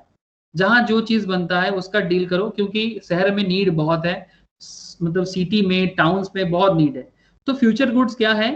सिंपल है कि भाई जो गुड्स अभी भी बना नहीं है, लेकिन 3 मंथ लेटर आपका खेती में प्रोडक्ट बन जाएगा। जो भी आप बनाना चाह रहे हो, ये खेती में चावल उग जाएगा, ये खेती में दूसरा जो भी फसल है आपका, साग उग जाएगा, वेजिटेबल्स जो भी है आपका, आलू हो जाएगा, ये समय टू समय बन जाएगा। तो 3 मंथ्स लेटर हमें ये चाहिए। तो वो क्या करता है, कुछ सिक्योरिटी डिपॉजिट दे देता है। किसको? Security deposit to farmer. इसमें फार्मर को थोड़ा खेती करने का पैसा भी मिल जाता है, और सबसे बड़ा चीज कि इस फसल को बनाने के बाद किसको उसे सेल करना है, मार्केट में दाम मिलेगा या नहीं मिलेगा, इसका चिंता से तो वो मुक्त हो जाता है। What do you think? क्या बात में दम नहीं है? मेरा नहीं सर, मैं बिल का बात कर रहा हूं। ये जो पर्टिकुलर पॉइंट, जो ये चीज बिल में बोला हुआ है, ठीक है, मुझे ये पॉइंट बहुत पसंद है। बाकी और भी पॉइंट है, सारा का सारा पॉइंट में डिस्कस नहीं कर सकता, बट करेंटली मैं इतना कहना चाहता हूं कि कुछ सिक्योरिटी डिपॉजिट ये फार्मर्स को देगा कंपनी। हाँ, कोई कोई किसी को डर लग रहा है कि हाँ अगर फार्मर्स को पैसा देगा तो हो सकता है कि फार्मर से हक ही छीन लेगा। ये कुछ पॉइंट है, क्योंकि अपने कंट्री में फार्मर्स ज्यादा इलिटरेट है, बहुत ज्यादा इलिटरेट है, उतना पढ़ा लिखा नहीं है। बिकॉज उनका थोड़ा ना लीगल नॉलेज अगर उनका हो जाता ना, उनको कोई नहीं मार सकता। कोशिश करो समय के साथ कि अगला 10-20 ईयर्स में एडुकेटेड फार्मर्स बन जाए अपने कंट्री में, जो फार्मिंग का बिजनेस करता हो एकदम फॉरेन स्टाइल जैसा। एक प्रॉब्लम जो मुझे करंट गवर्नमेंट को लेके एक चिंता है कि करंट गवर्नमेंट बहुत कुछ कोशिश तो कर रहा है, लेकिन इंफ्रास्ट्रक्चर नहीं है करंट गवर्नमेंट के हाथ में। कि मतलब फार्मर्स एडुकेटेड नहीं है और आप फार्मर्स के लिए ऐसा बिल लेके आते हो तो फार्मर्स तो बात को समझेगा नहीं ना, वो घबरा जाएगा। उसको लगेगा कि भाई हमारा हक छीनने के लिए और एक स्टेप लिया जाएगा, और विरोधी पार्टी तो है ही ना डराने के लिए, जो इंडियन पॉलिटिकल कल्चर है। तो अल्टीमेटली ये फ्यूचर गुड्स ही है जिसको लेके ये इतना बड़ा काम चल रहा है। ये फ्यूचर गुड्स ही है जिसको लेके अल्टीमेटली ये बिल के ऊपर भी बात किया गया है, और वही 3 मंथ्स लेटर आपको वो गुड्स मिल जाएगा मार्केट में। अगर कुछ लॉस भी होगा वो उसका भी रिकवरी हो जाएगा। थोड़ा प्रॉफिट फार्मर्स को भी कम मिलेगा, कंपनी का भी तो जाएगा सिक्योरिटी डिपॉजिट। तो अल्टीमेटली एक लेवल बनेगा। ऐसा नहीं कि भाई लाखों रुपया के मतलब खेती करने के बाद अगर फिर से कुछ इधर उधर होता है, मार्केट में जाके दाम नहीं मिलता है, उससे अच्छा है ना कि मुझे थोड़ा सिक्योरिटी मिल जाए कंपनी की तरफ से, और मैं जिसको चाहूं उसको बेचूं। ऐसा क्यों कि मुझे लोकल मंडी में ही देना है, ऐसा क्यों कि मुझे लोकल ब्रोकर को ही देना है। मैं जिसको चाहूं बेच सकता हूं, इंडिया में कहीं भी बेच सकता हूं। इसमें ज्यादा ओपन हो जाएगा मार्केट, और अगर गवर्नमेंट थोड़ा अच्छे से कंट्रोलिंग करेगा तो I don't think it's a bad thing. सबसे मेन चीज किसानों के लिए अच्छा है। और इस पर्टिकुलर पॉइंट में मुझे फ्यूचर गुड्स के बारे में थोड़ा ठीक लगता है। फ्यूचर गुड्स समझ में आया सर? प्लीज टेल मी।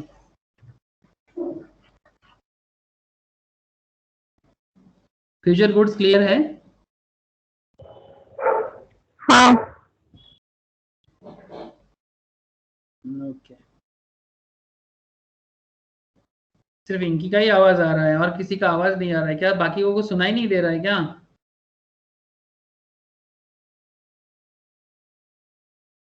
पाची लगा। ओके ठीक है सर, क्लियर है सर। ओके ठीक है।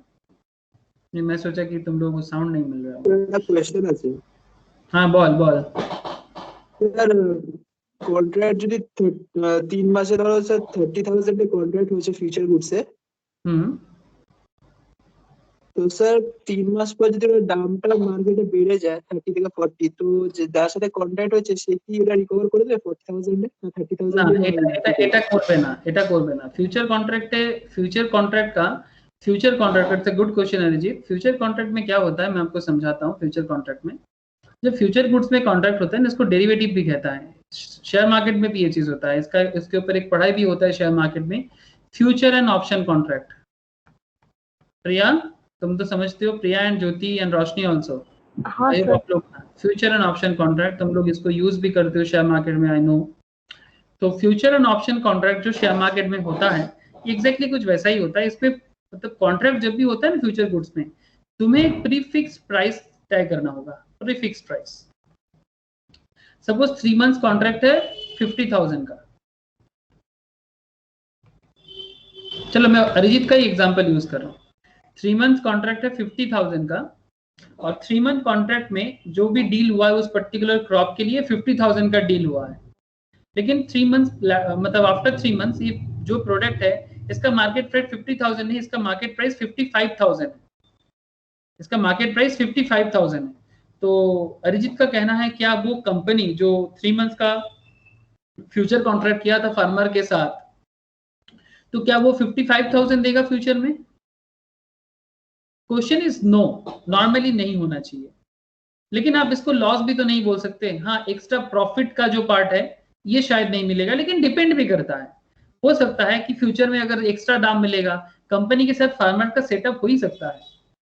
कंपनी के साथ फार्मर्स का अब जैसा कॉन्ट्रैक्ट करोगे वैसा होगा। कंपनी एंड फार्मर्स के बीच में जैसा कॉन्ट्रैक्ट होगा एज पर कॉन्ट्रैक्ट बात बन सकता है। लेकिन नॉर्मली बोला जाए, नॉर्मली फ्यूचर और ऑप्शंस में क्या होता है, नॉर्मली क्या होता है कि जो भी दाम पे आप फिक्स करते हो, अगर फ्यूचर में दाम बढ़ता है तो वो दाम ज्यादा दाम तुम्हें नहीं मिलेगा। लेकिन अगर फ्यूचर में दाम कम भी तो हो सकता है अरिजीत। ऐसा भी तो हो सकता है कि दाम फ्यूचर में नहीं मिल रहा है, 40,000 हो गया, उस केस में तो फार्मर्स को अच्छा है। Yes sir. है ना?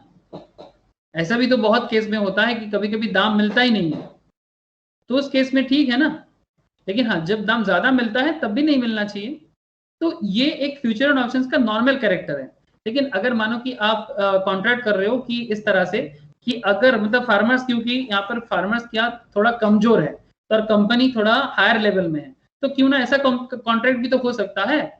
उसके लिए गवर्नमेंट बीच में रहेगा, सरकार और गवर्नमेंट के बीच में, कंपनी एंड फार्मर्स के बीच में लिक्विडेटर मतलब लीगलिटी के हिसाब से कि हम बीच में रहेंगे कि भाई इतना कॉन्ट्रैक्ट करो कि अगर मार्केट में प्राइस 10% हाइक होगा, अगर मार्केट में प्राइस, प्रोडक्ट का प्राइस 10% हाइक होता है फ्यूचर में, तो 10% हाइक होगा तो कम से कम 5% का पार्ट देना पड़ेगा फार्मर्स को।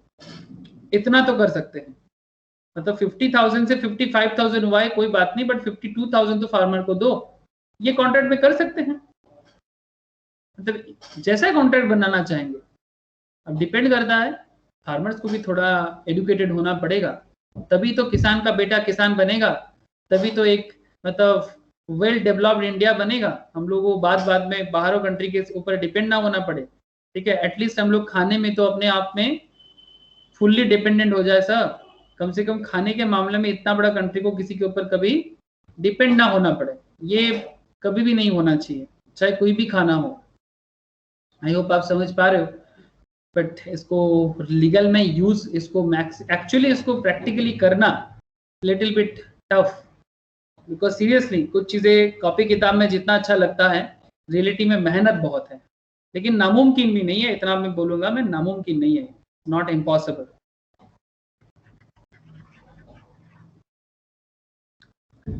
सर इसको सर लेके सर लाइक बैंगलोर बेस्ड एक कंपनी निंजा कार्ड जो सेम चीज पे वर्क करना चाह रही है सर। क्या नाम बताए? Ninja card. Ninja card correct sir. क्या करना चाहता है?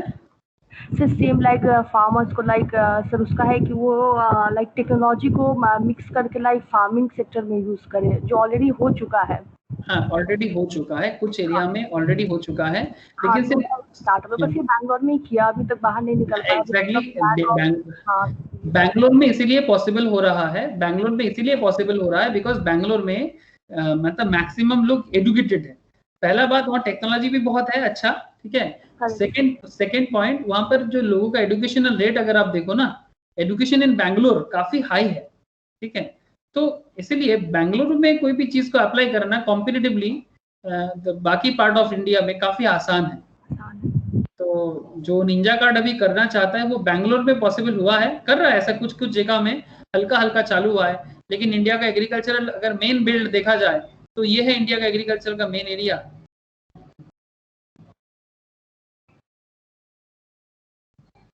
बहुत ज्यादा एग्रीकल्चरल मतलब मैटर है इसमें। और ये जो एरिया मैंने आपको यहाँ पर ड्रॉ करके दिखाया ना, यहीं पर मैक्सिमम इलिटरेट लोग हैं। पंजाब का एक अच्छा बात है, लिटरेसी ज्यादा नहीं है, बट पंजाब का एग्रीकल्चरल नॉलेज बहुत हाई है। That's why Punjab and Haryana जो एरिया है, यहाँ पर बहुत ज्यादा मैटर को लेके चिल्ला हल्ला हुआ है।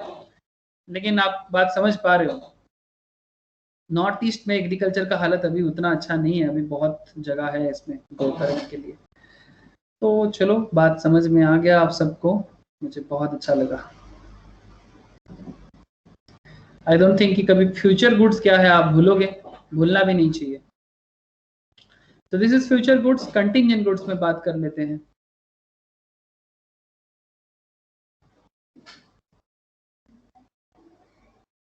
Contingent goods. What is contingent goods? The acquisitions of which by the seller depends upon the uncertain contingency, uncertain event are called contingent goods. मैं आपको बताता हूँ। A agrees to sell to B a Picasso painting, provided he is able to purchase it from its present owner. This is a contract for the sale of contingent goods. Contingent goods का मतलब ही होता है जो एक future event पे depend करता है, जो एक फ्यूचर इवेंट पे डिपेंड करता है। मतलब अगर वो पिकासो का पेंटिंग, मतलब पिकासो आप समझ सकते हो ना, पाब्लो पिकासो, पिकासो दुनिया का वन ऑफ द जाने माने वाला एक पेंटर है, लाइक लियोनार्डो दा विंची, वैसा ही है पिकासो। तो चलो मैं आपको एक पिकासो का पेंटिंग दिखाता हूँ। पाब्लो पिकासो स्पेनिश पेंटर थे सर, इनका पेंटिंग बहुत गजब का पेंटिंग हुआ करता था। इनके नाम पे बहुत सारा ऐप भी बना है, पेंट का ऐप पिकासा बोल के।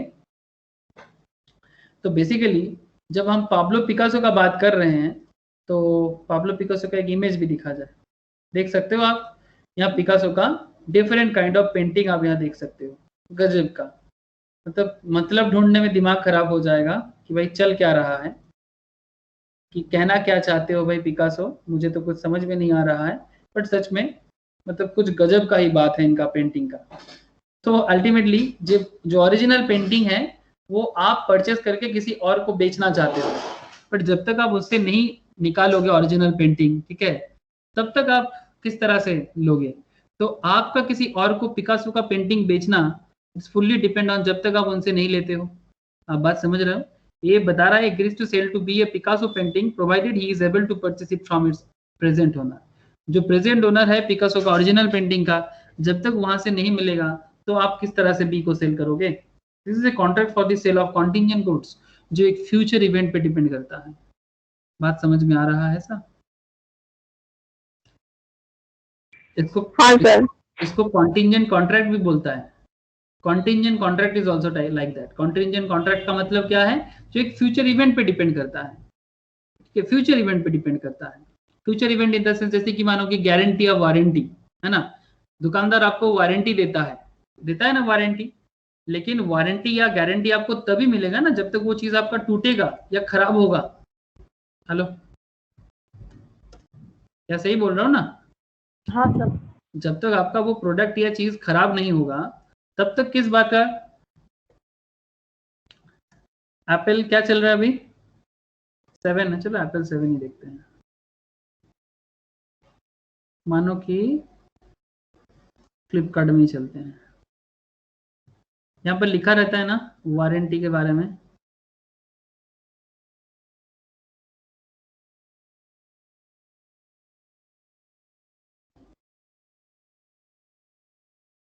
ये देखो, ये कॉन्टिंजेंट कॉन्ट्रैक्ट है। कॉन्टिंजेंट गारंटी मतलब मैं आपको कॉन्टिंजेंट गुड्स बताया, तो कॉन्टिंजेंट कॉन्ट्रैक्ट भी उसी पहलू में मैं आपको बताना चाहता हूँ। लुक एट यहाँ, यहीं पर होगा।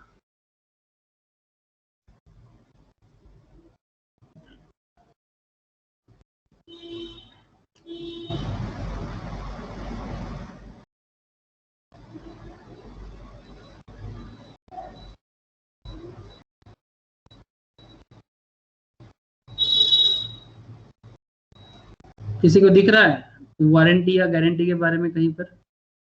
ये देखो वारंटी समरी दिखा आप लोगों को, 1 ईयर। हेलो सर, दिखा ना सबको? हाँ सर। हाँ सर देखा। तो अल्टीमेटली ये लीगल मैटर है सर एक तरह का। मतलब जब भी कोई कंपनी इस तरह का कंटिंजेंट कॉन्ट्रैक्ट करते हैं, मतलब वारंटी का मतलब क्या हो जाता है, वारंटी का सिंपल मतलब यही हो जाता है कि जब तक आपके प्रोडक्ट में कुछ होगा, आपने ये प्रोडक्ट फ्लिपकार्ट से खरीदा, फिर फ्लिपकार्ट या सैमसंग का है तो सैमसंग आपको यही बोल रहा है कि भाई 1 साल के अंदर हार्डवेयर का कुछ भी प्रॉब्लम हो तो हम आपको रिप्लेस करके देंगे या फिर ठीक करके देंगे, सर्विस सेंटर में लाओ ठीक करके देंगे। तो वारंटी समरी वो आपको देता है। तो अल्टीमेटली ये सब बिजनेस को बूस्ट करने के लिए एक तरीका है, लेकिन अल्टीमेटली ये सेल ऑफ गुड्स का पार्ट है। इट्स अ कॉन्टिंजेंट कॉन्ट्रैक्ट, और मैं आपको कॉन्टिंजेंट गुड्स भी बताया, ठीक है। तो आई होप आपको क्लियर ये भी हुआ कि what is contingent contract and what is contingent goods also, जो फ्यूचर इवेंट पे डिपेंड करता है। जरूरी तो नहीं है वारंटी दे रहा है तो आप जबरदस्ती जाके खराब कर दोगे। हेलो, ऐसा करते हो क्या? हाँ सर। हाँ सर। इन जनरली कोई नहीं करता, इन जनरली कोई नहीं करता कि भाई गारंटी है खराब कर दो, जनरली तो कोई नहीं करता। और हाँ, किसी का दिमाग खराब है तो वो करेगा। इंश्योरेंस है तो क्या गाड़ी ठोक दोगे? गाड़ी का इंश्योरेंस क्या हुआ है तो क्या गाड़ी को जाके ठोक दोगे कहीं पर? कभी नहीं। ना सर। हेल्थ का इंश्योरेंस खराब मतलब क्या हुआ है तो क्या जहर पी लोगे? जहर पी रहे हो और बोलो नहीं नहीं मेरा तो हेल्थ इंश्योरेंस है कोई बात नहीं। मतलब ये गधा जैसा काम ही हो जाएगा सर। जो भी हो, आप बात समझ पा रहे हो, जो फ्यूचर इवेंट पे डिपेंड करता है, that is called contingent warranty, contingent contract. And ये था आपका कंटिंजेंट गुड्स, जो एक फ्यूचर इवेंट पे डिपेंड कर रहा था, आप किसी को दे पाओगे या नहीं दे पाओगे। Delivery, it's forms and derivatives. ये जो डिलीवरी एंड डेरिवेटिव्स के बारे में बात कर रहा था, ये वही फ्यूचर एंड ऑप्शंस में आपको शेयर मार्केट के बारे में बता रहा था ना, वही चीज था। Delivery means voluntary transfer of possessions from one person to another. एक पर्सन से दूसरे पर्सन को जब हम लोग कुछ डिलीवरी करते हैं, इसको कहते हैं delivery. Voluntary transfer of possessions from one to another. Section 2 subsection 22 subsection 2, as a general rule delivery of goods may be made by doing anything which has the effect of putting the goods in the possession of the buyer or any person authorized to hold them on his behalf. Forms of delivery कितना हो सकता है, please याद रखिएगा थोड़ा। Actual delivery, constructive delivery and symbolic delivery. Actual, constructive and symbolic, तीन तरह का डिलीवरी हो सकता है। आपको थोड़ा क्लैरिटी होने से दिक्कत हो रहा है, अभी हो जाएगा, don't worry.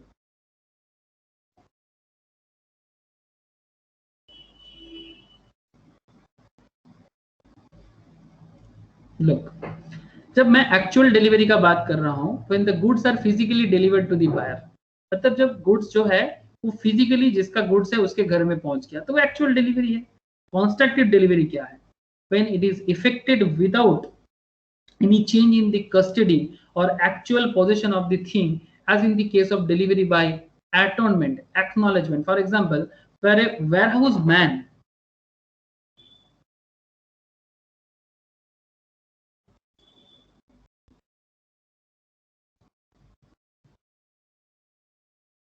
where a warehouse man, मतलब जिसका warehouse मतलब गोडाउन का बात होता है sir, where a warehouse man holding the goods of A agrees to hold them on behalf of B at A's request। मैं आपको समझाता हूँ एक्चुअल और कंस्ट्रक्टिव का मतलब मैं, लेकिन उससे पहले एक बार मैं सिंबॉलिक को भी एक बार आपके सामने बता देता हूँ। when there is a delivery of a thing, मतलब कोई चीज या वस्तु, in token of a transfer of something else, that is delivery of goods in the course of transit, maybe by handing over documents of title to goods like a bill of lading or railway receipt or delivery order, or the key of warehouse containing the goods is handed over to the buyer। मतलब मैं आपको बताता हूँ कि भाई goods का delivery हो गया है, उसका कुछ बिल होना चाहिए, जैसे कि गुड्स का टाइटल, ओनरशिप का बिल ऑफ लैडिंग, ये एरोप्लेन में होता है, अगर फ्लाइट के थ्रू से कुछ आ रहा है तो बिल ऑफ लैडिंग चाहिए होता है, रेलवे रिसिप्ट होता है रेलवे के केस में, डिलीवरी ऑर्डर होता है। मतलब सिंबॉलिक डिलीवरी की, हाँ, पेपर के साथ हमें बताना पड़ता है कि एक्चुअल में गुड्स गया कि नहीं गया, that is not exactly important. Paper में गुड्स डिलीवरी हुआ है कि नहीं हुआ, वो बहुत इंपॉर्टेंट है। आप लोगों को मैं ऑनलाइन डिलीवरी से ही समझा देता हूँ अभी, क्योंकि आजकल ये आप लोगों के साथ बहुत कॉमन एक मैटर है कि आप सब कोई बहुत फ्रेंडली हो इस चीज़ों के साथ, you are really very friendly with this things, तो आपको समझने में थोड़ा इजी हो जाएगा। मेरा बात पे थोड़ा ध्यान दीजिएगा। अच्छा चलो मैं डिलीवरी देख लेता हूँ, कहाँ देना है डिलीवरी। चलो मेरा कोलकाता एड्रेस में कर देते हैं, 700101। कुछ बता रहा है कब देगा डिलीवरी, सोल्ड आउट कर रहा है, डिलीवरी के बारे में कुछ बता नहीं रहा है, अभी तो बता रहा था। आउट ऑफ स्टॉक है। ओके अभी देखो दिख रहा है, delivery bye 11th of October. ठीक है, ये फोन मेरे वहां पर 11th ऑफ अक्टूबर में फ्लिपकार्ट मेरे पास पहुंचा देगा, है ना। तो अल्टीमेटली ये 11th ऑफ अक्टूबर को मेरे घर में पहुंचा देगा। तो इस पे आपका जो करेंट पॉइंट है इसको आप कनेक्ट करो प्लीज। एक्चुअल डिलीवरी मतलब जिस दिन डिलीवरी मुझे फिजिकली पहुंच जाएगा, when the goods are physically delivered to the buyer. मैं बायर हूँ, फ्लिपकार्ट कौन है, डिलीवरी है। ठीक है, बेसिकली सेलर, यहाँ पर सेलर बेसिकली सैमसंग का फोन है, कंपनी से सैमसंग का है, और डिलीवरी आपको करेगा कौन, यहाँ पर वो भी लिखा रहता है, ये प्रांशु मोबाइल, दिख रहे हो आप, कौन देगा डिलीवरी मुझे, सेलर, दिख रहा है ना, ये है प्रांशु मोबाइल, ये मेरा सेलर है। और भी सेलर का लिस्ट यहाँ पर आप देख सकते हो कि और भी सेलर है जो यहाँ पर दिखता है, तो और कौन कौन क्या दाम में मुझे, काविर सेलर्स, ऑनलाइन बाज, सुपर स्टोर फॉर यू, तो ये सब मुझे सेल करेगा। तो जिस दिन, ध्यान देना, फ्लिपकार्ट बस डिलीवरी करेगा, जिस दिन ये लोग मुझे एक्चुअली डिलीवरी करेगा उसको हम लोग बोलेंगे एक्चुअल डिलीवरी। ठीक है। एंड जिस दिन कॉन्स्ट्रक्टिव डिलीवरी का मतलब क्या हुआ कि डिलीवरी का मतलब कॉन्स्ट्रक्टिव का मतलब ये है कि when it is affected without any change in the custody or actual possession of the thing, as the case of delivery by atonement or acknowledgement, where a warehouse man holding the goods of A agrees to hold them on behalf of B at A's request. मैं आपको इसको थोड़ा सा मैं समझाता हूँ constructive delivery का मतलब ये काइंड ऑफ ऐसा है कि मानो कि कावेज सेलर, ये जो कावेज सेल्स है या फिर जो भी कंपनी आपको सेल करेगा, ये आपको सेल करने के लिए आपको आपके घर में ना पर्टिकुलर डे में ऑर्डर पहुंचा चुका है, लेकिन मे बी आप उस पर्टिकुलर डे में घर में नहीं हो। हेलो, कभी आप लोगों के साथ ऐसा हुआ है? मैंने ऐसा किया कि 11 अक्टूबर में जब मेरे घर में इस प्रोडक्ट डिलीवरी होना है, शायद उस दिन मैं घर पे नहीं हूँ, तो लेकिन जो डिलीवरी बॉय है वो मुझे कह रहा है, जो सेलर की तरफ से आया है फ्लिपकार्ट के थ्रू से, ईकार्ट लॉजिस्टिक के थ्रू से, वो मुझे कह रहा है कि सर क्या करें, गुड्स को रिटर्न कर दे। तो रिटर्न कर देंगे तो फिर वो एक खराब बात होता है, जानते हो ना, डिलीवरी करके अगर तुम रिटर्न कर देते हो ना, मतलब जो पहुंच जाता है, तो ये, और अगर आप पेमेंट नहीं किया हो स्पेशली, ठीक है, तो इसमें एक बार बार होने से ब्लैकलिस्टेड हो जाता है रियल में। तो अल्टीमेटली आप उनको बोलते हो कि भाई हम आज नहीं है लेकिन हम कल सुबह पहुंच जाएंगे, या फिर वो मंडे मॉर्निंग को डिलीवरी करने आया था, तुम उसको बोलो ठीक है भाई तुम आसपास में ही रहते हो, तो एक काम करो तुम उसको डिलीवरी को होल्ड कर दो और इवनिंग को मेरे घर पे पहुंचा दो। वो क्या करेगा, वो डिलीवरी मतलब डिलीवरी हो गया बोल के उसको डिलीवरी को कंप्लीट कर देगा और बाद में वो आपके घर में पहुंचा देगा। लेकिन इसमें थोड़ा रिस्क है, लेकिन ऐसा होता है। अगर थोड़ा फेथ एंड बिलीफ के साथ होता है तो ऐसा हो सकता है। तो बेसिकली कॉन्स्ट्रक्टिव डिलीवरी हो चुका है कि भाई वो वेयर हाउस में आपके बिहाफ में उसको रख रहा है, और बाद में जब रियल टाइम होगा वो आपको फिजिकल डिलीवरी भी एक्चुअल में कर देगा। कुछ बात समझ में आया? मैंने ऐसा किया। দাদা हाँ बोलो। একটা কোশ্চেন ছিল, বলছি অনেক সময় তো বাড়িতে থাকলেও কল টল না করে ডেলিভারি না দিয়ে বলে দেয় যে ডেলিভারি হয়ে গেছে, ওটা তাহলে কি হবে? অনেক সময় বাড়িতে থাকলে কি করে? অনেক সময় বাড়িতে থাকলাম তো কল করলো না, বাট জিনিসটাও দিল না, দেখাচ্ছে এদিকে ডেলিভারি হয়ে গেছে। এটা তো ভয়েড ডেলিভারি হয়ে গেল, এটা তো ভয়েড হয়ে গেল ব্যাপারটা। এটা তো मतलब ये तो गलत है ऐसा अगर कभी करता है तो ये तो पूरा गलत है। तो इस केस में केस करना पड़ता है। अगर तुम्हारा पेमेंट फंसा हुआ है तो तुम केस करोगे, अगर पेमेंट का कोई इशू नहीं होता है तो फिर तुम्हें किसी मैटर का चिंता तो नहीं होगा ना। হ্যাঁ, সবসময় পেমেন্ট করাই থাকে, মানে সেদিনকে দিল না, দুদিন পরে কি একদিন পরে দিয়েছে আবার, কিন্তু ডেলিভারি দেখিয়ে দেয়। इसका मतलब वही वो कॉन्स्ट्रक्टिव डिलीवरी करके रखता है। ऐसा, हाँ ऐसा भी हुआ है मेरे साथ, डिलीवरी दिखा रहा है लेकिन डिलीवरी हुआ नहीं है, बाद में देके जाता है, ऐसा भी होता है। तो बेसिकली वही करता है वो, कि हो सकता है वो कॉन्स्ट्रक्टिव डिलीवरी करके रख दिया वेयर हाउस में, नहीं तो उस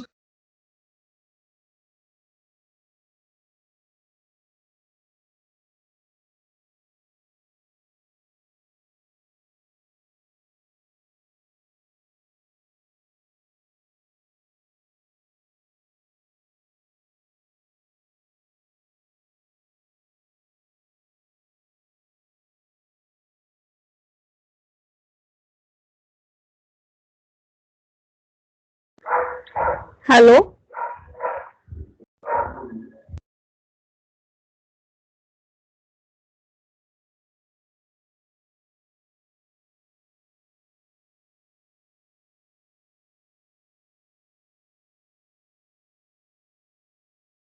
স্যার শোনা যাচ্ছে না?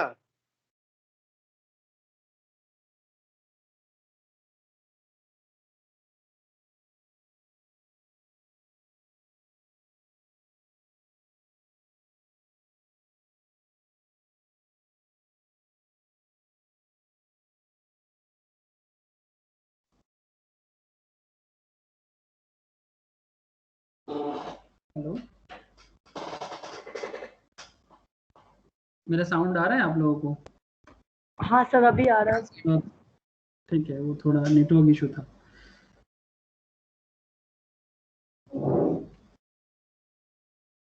ओके, तो I think constructive notice clear है। एंड सिंबॉलिक डिलीवरी में क्या होता है, बस सिंपल उसमें बिल वगैरह के साथ, जैसे जैसा बिजनेस है उसके ऊपर, जैसे bill of lading in case of एयरफो, मतलब एयरवेज की तरफ से, या शिपिंग वेज की तरफ से, वाटर वेज की तरफ से हो तो बिल ऑफ लैडिंग होता है।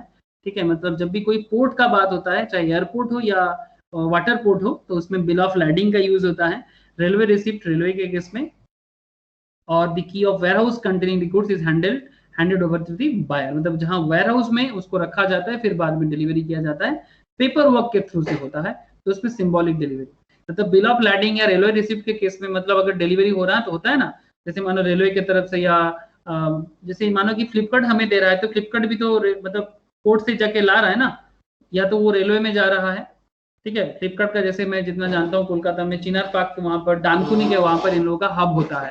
ठीक है, तो चिनार पार्क हब है, डानकुनी हब है, तो फ्लिपकार्ट ये प्रोडक्ट जहां से ला रहा है, जो भी कंपनी फ्लिपकार्ट को ये प्रोडक्ट दे रहा है पूरा ऑल ओवर इंडिया के थ्रू से, तो वो हब में आता है। तो वो हब कहाँ है, तो हब या तो चिनार पार्क में होता है कोलकाता में एयरपोर्ट के पास में, या फिर वो डानकुनी में सबसे बड़ा बड़ा हब मैक्सिमम है। आई होप आप लोग थोड़ा बहुत जानते हो, जो लोग कोलकाता से हो। और फिर वो क्या करता है, उसको एयरपोर्ट से लाके डानकुनी हब में पहुंचाता है, और जो भी एयरपोर्ट में प्रोडक्ट फ्लिपकार्ट के बिहाफ में लाने जाता है, उसके हाथ में बिल ऑफ लैडिंग होगा। आप बात समझ पा रहे हो, ये प्रोडक्ट जिसके हाथ में होगा उसके हाथ में बिल ऑफ लैडिंग होगा, बिल ऑफ लैडिंग लेके जाएगा तभी जाके ये प्रोडक्ट फ्लिपकार्ट एयरपोर्ट से ला सकता है, अगर प्लेन से आ रहा है तो। अगर बाई शिप आ रहा है तो उस केस में भी बिल ऑफ लैडिंग होगा। मतलब बेसिकली जिसको कहते हैं सिंबॉलिक डिलीवरी, मतलब जिसके हाथ में सिंबल है डिलीवरी उसको मिलेगा। ठीक है, जब तक वो पेपर नहीं होगा तब तक डिलीवरी नहीं होगा। क्लियर, बोलो sir. Actual constructive symbolic, clear है ना? क्लियर है, यस सर। क्लियर है सब।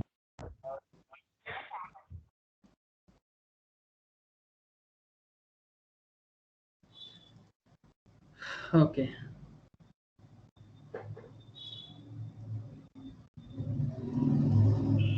ओके, ठीक है, आज मैं इतना ही रखता हूँ। नेक्स्ट दिन बाकी जो भी है, like document of the title to goods, ये सब और इम्पोर्टेंट एरिया है, और डिटेल्स में मुझे बताना है मार्केंटाइल गुड्स, प्रॉपर्टी। ठीक है, ये सारा का सारा पॉइंट मैं नेक्स्ट क्लास में डिस्कस करता हूँ। सेल एंड एग्रीमेंट, सेल भी डिस्कस करता हूँ। ठीक है, तो ये सेल ऑफ गुड्स एक्ट का इंट्रोडक्टरी पार्ट आपको हो जाएगा। ठीक है,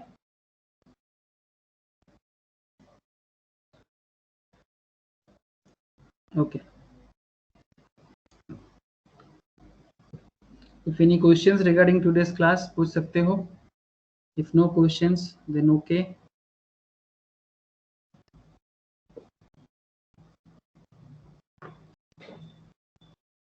चलो फिर बाय। हाँ, कुछ पूछोगे क्या कोई? जी सर, ओके।